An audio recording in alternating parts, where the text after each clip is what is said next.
বন্দে ভারতে ওঠার এক্সপিরিয়েন্স আমার আজকে প্রথম।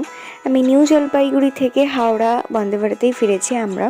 তো আমি তোমাদের সাথে কয়েকটা ডিসঅ্যাডভান্টেজ শেয়ার করব। সবাই এটা নিয়ে অনেক কিছু বলেছে, তা আমাদের যেটা মনে হয়েছে আমি সেটাই শেয়ার করছি। ফার্স্ট অফ অল, লাগেজ রাখার জায়গা, যেটা অনেক লাগেজ থাকলে খুবই একটা হেক্টিক হয়ে যায় কোথায় কোথায় রাখবে।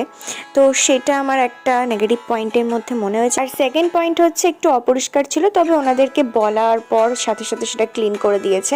আর স্ন্যাক্স ওখানে খুব ভালোই দেয়, নো ডাউট। বন্দে ভারতের রান্না খুবই ভালো খেতে, ডিনারেও খুব ভালো ভালো আইটেম দিয়েছিল।